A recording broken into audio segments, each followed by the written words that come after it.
movie lovers, music lovers, and well, maybe some gameplay lovers as well. Today we're going to focus on the movie aspect. Here recently, I just got to view the film called Primate, and today we're going to talk a little about the 2025 film called Primate. We're going to lay our opinions down about it and a few thoughts and just a few. But a little quick plot synopsis from what I viewed on it. It's basically the beginning starts out strong, in which you will come to conclusion from the beginning scene later on in the movie. It actually, well, it doesn't replay fully, but it does kind of give you the reason on how all that happens at the beginning. Well, anyways, the beginning of the movie starts out with this guy going to. You would think it's a zoo, which later on you find out it's something different. But anyways, he's going into this cage. He's got this needle. Evidently, he's going to give something a shot. Um, so whatever is in this cage is hiding, and it's his area where it's dark. He can't see nothing. But they know the animal real well, evidently, because like I said, when I first seen it, I thought it was a zoo, but I was definitely wrong about that. Anyways, he he's calmly this guy. I guess he's a doctor, that knows about animals, and he's treating him for something which you don't know what it is until you later on watch the movie. So he's got the needle ready, he's calmly talking to it, as if they've had history, they're real cool. So he eases up to where he's at. There's a stuffed animal in the cage. The guy leans down and grabs it, also holding the needle, trying to get him to, feel calm and come out to where he can give him the shot for whatever is wrong with him. And so he takes the animal, he reaches in and tries to get a hold of the animal, and the animal gets a hold of him and yanks him in there. And as you see the guy trying to escape, you see the animal's claw or his hand basically grab his face and tear his face plumb off the skull. I mean, it shows it. It doesn't hold back. It just half of his face just gets ripped, and boom, there you go. That's how the movie starts. It's just quick to the point, and then we go on, and we start the movie with this young girl. I guess she's returning home from wherever, and she's got some friends with her. They're gonna, I guess they're on a little vacation. They're going back home. Her, her father's waiting on her, but come to figure out the father can't speak, and he is also deaf. He can't hear and he can't speak. So sign language is a key in this movie, especially for scenes with him. And so the friends arrive or whatever. First, they meet these boys on the airplane. They want to party. Young females. Stuff like that. They want to party. They get a phone number. The boys are hitting on them like, hey, what's up? They kind of blow them off on the plane. Then they get there. Everything's cool. The girl meets her sister. Her father's there. And he lets her know in sign language that he has a event to attend, but he will also try to, spend time with her after the event as much as possible. It's just something he can't pass up. It's got to happen. So he ends up leaving for that. So the daughter and her friends are left in the house, and next thing you know, they have a nice little furry visitor, and it's a chimpanzee. His name is Ben, I believe. Yeah, Ben the chimpanzee. Ben's okay at the time. He's very calm. He's cool with everybody. He's basically part of the family at this point. Until he's got to be in, nighttime rolls around, he's got to be put back in his cage, which you would notice that it's the cage from the beginning of the movie. Like I said, I thought it was a zoo because it seems that way, which is also his cage on the property because he's a pet chimpanzee. He stays there on the property too. So, the night goes on. Kids are partying. They got a nice little pool. They're in the pool. They're drinking, having a good time. Then all of a sudden, Ben shows up out of the blue. He's sitting there, just with his head down, not as cool as he was in the beginning when you first meet him. Something's up. Something's up. And he starts patting his shoulder, you know, and they take a look at it, and it almost looks like he was cut, but and then it looks like a bite too. So he's patting his shoulder, letting them know like, hey, I'm hurt. This hurts. So they think nothing of it. They just think maybe a little scuffle or something. He might have got clawed up or trying to fight or whatever. Everything's all good. But poor old Ben, they lock him. They put him back in his environment, his cage or whatever.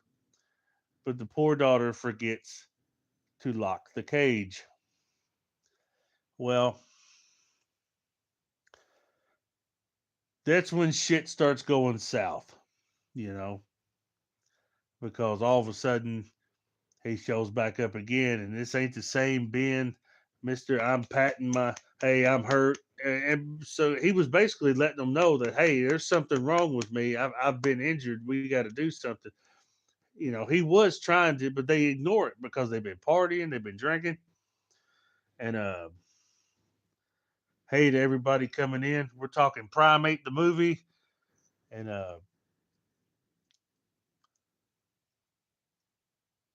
there's one part I did leave out. There is one part I leave out. The father, before he leaves, finds something in the cage, and it's whatever Ben was fighting that got a hold of him.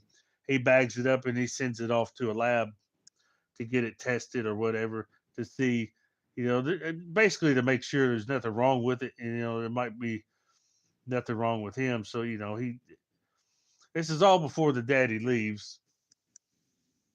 And, he kind of tries to doctor the wound a little bit on Ben's arm, where he's telling him, hey, I'm hurt. And, then we get back to partying with the teenagers or whatever. They get to drinking. They start calling the boys up from the plane, like, hey, come on over here. Let's party. They slip the address to them on a voicemail.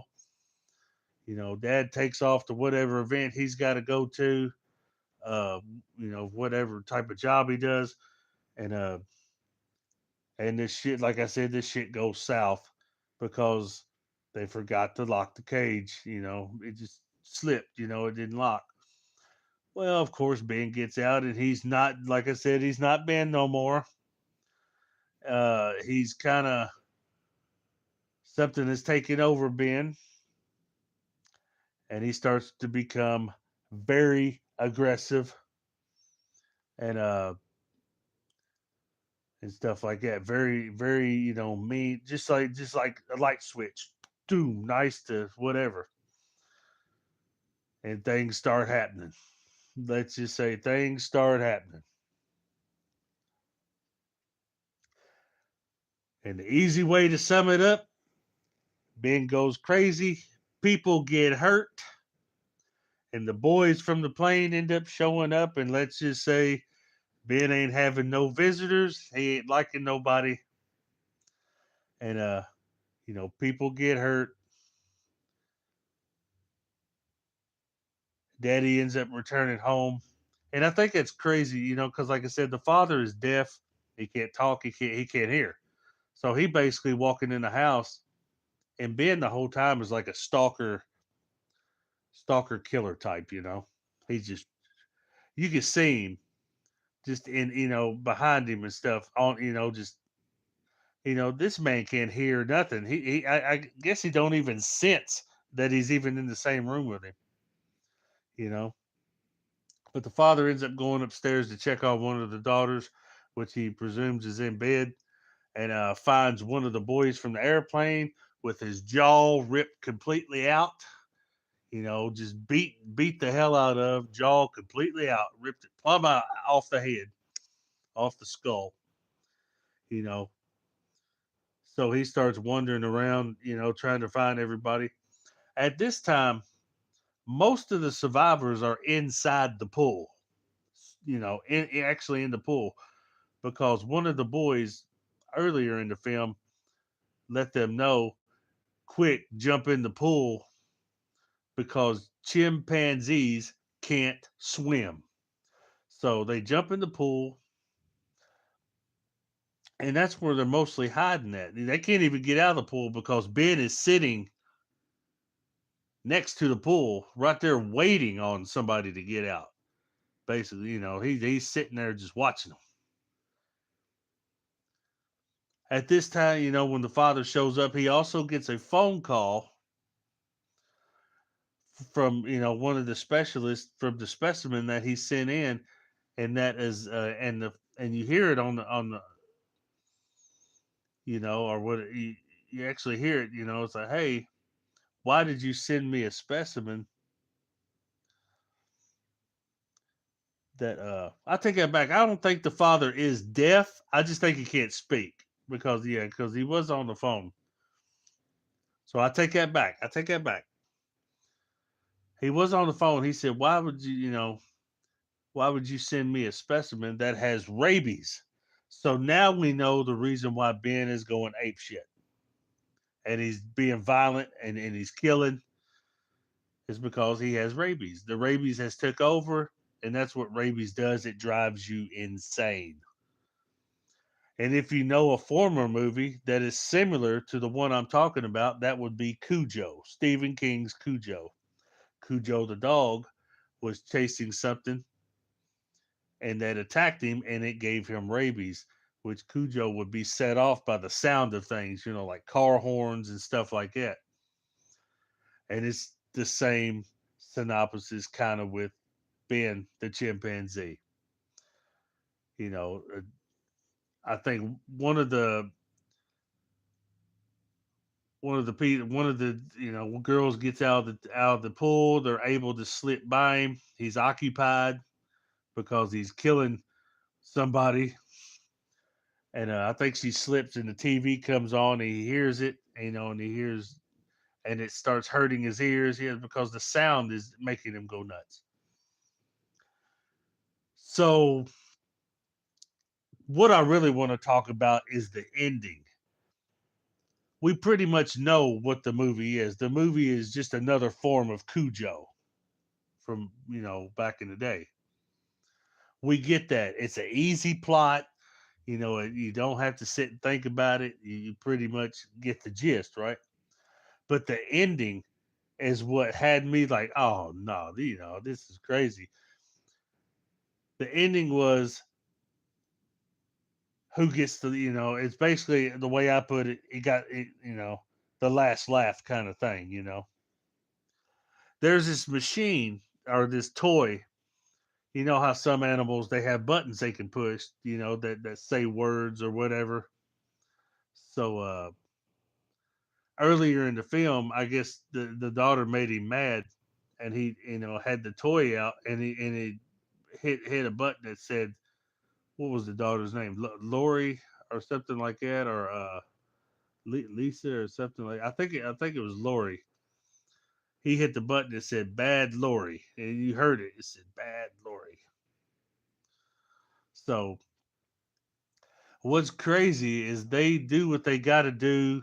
They have the big showdown with Ben, uh, the the the daughter that survived. Well, the two daughters that survived, and the father. They have the big showdown with him. They drop him. He's done for. And the police show up and this and that. But what's crazy about it is with the cop, one of the police officers has the toy in his hand at the end. After the daughters and the daddy are out there at the ambulance getting fixed up and everything like that. You think everything's hunky dory until the officer, pushes the button and it goes bad Lori. Then all of a sudden, the cops turn around with this look on their face like, aha, so was it you? They have that, now we need to talk kind of look. And it just clicks off right there. The movie just ends right there with the serious looks from the police officer and that toy. So basically, Ben got the last laugh, even though he's dead. It's just, oh my god, that just that I was rolling when when that part happened. I said the damn chimpanzee set the daughter up to tried to set the daughter up to look like she did all the killing and killed him. Wow, that is that was good. I like the ending. The ending was very unexpected. You didn't expect that to happen. But like I said, the movie is pretty much a normal, synopsis, kind of like Cujo, Stephen King's Cujo. Same format, different animal, different environment, more modern day. But do I recommend it to watch? Oh, absolutely. If you're just wanting to watch something, just simple plot, you know what's going on. You get you like a little horror, kind of what I call animal horror. Uh, it's worth a few minutes of your time to check it out. If you just want to kick back and enjoy something. Uh, well, other than that, that's all I can really say. My opinion is I liked it for what it was. It wasn't too complex. It was simple plot, simple story. Uh, my thoughts on it would be is I really enjoyed the ending of how the chimpanzee tried to switch it up, almost like I'm gonna clear my name, I'm innocent. That was good. But as far as the killing and the acting or everything, some of the characters were okay. Uh,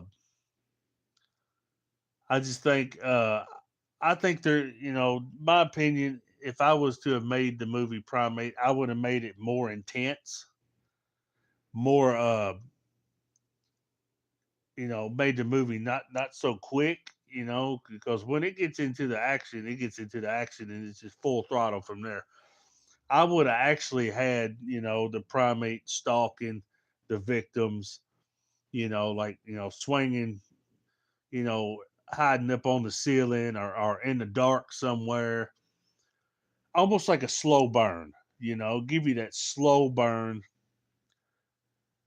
I would have been more atmosphere type, because they could have done a lot with this house. This was a big mansion that had pillars, in the ceiling.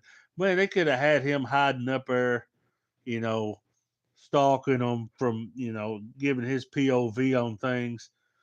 They could have, and it was very dark in there in most parts. They could have had him, in the dark, and But there's a lot of things you could have done with this movie that would have made it more scary, more intense.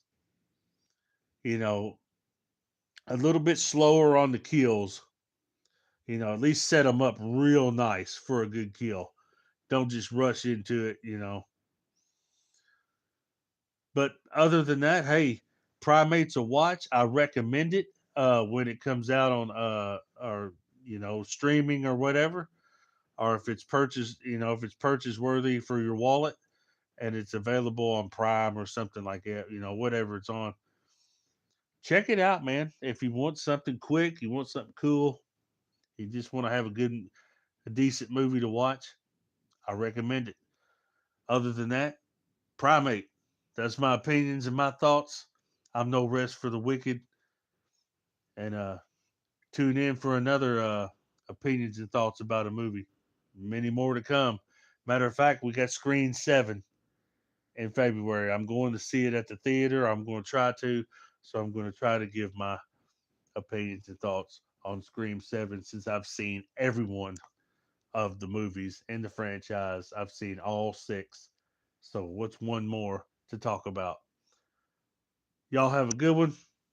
And Primate, check it out.